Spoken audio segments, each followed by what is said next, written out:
Car भारती ध्येयगीत भारताच्या संस्कृतीचा, परंपराचा आणि नैतिक मूल्यांचा गौरव करणारे एक प्रेरणादायी ध्येयगीत आहे. हे गीत सर्वांमध्ये देशभक्ती, चारित्र्य, शिस्त, नीतिमत्ता आणि उत्तम नागरिक होण्याची प्रेरणा देते. अशा ध्येयगीतावर नृत्य सादर करण्यासाठी येत आहेत ऋषिकेश पागे स्वतः व त्यांचे नाट्यकेशी अकॅडमी ऑफ परफॉर्मिंग आर्ट्सच्या विद्यार्थिनी सृष्टी देवडीकर, शारदा कुलकर्णी, ईश्वरी कबोड, अन्विता बंदगुल, रिद्धी रेळेकर आणि आराध्या पाटील. येत आहे संस्कार भारती ध्येयगीत.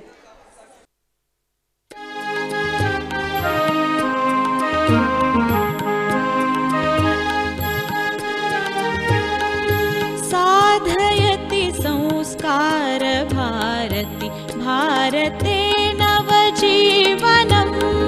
साधयति संस्कार भारती भारते नवजीवनम्.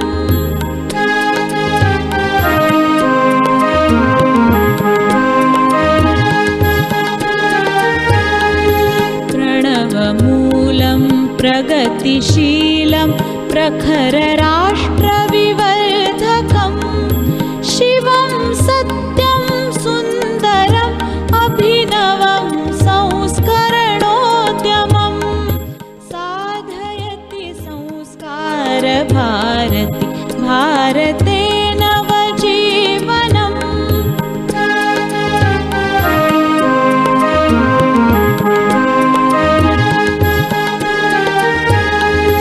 मधुरमञ्जुलरागभरितं हृदयतन्त्रीमन्त्रितं. वादयति सङ्गीतकं वसुधैकभावनपोषकं. साधयति संस्कार भारती भारते नवजीवनम्.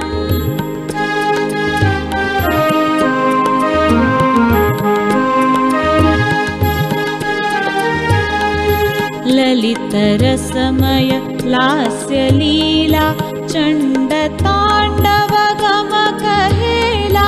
कलितजीवन नाट्यवेदं कान्तिक्रान्तिकथा प्रमोदं. साधयति संस्कार भारती भारते नवजीवनम्.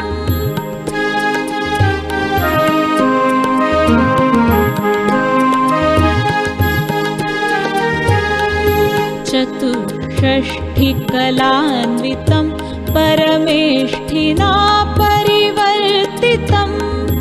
विश्वचक्रभ्रमणरूपं शाश्वतं श्रुतिसम्मतं. साधयति संस्कार भारती भारते नवजीवनम्.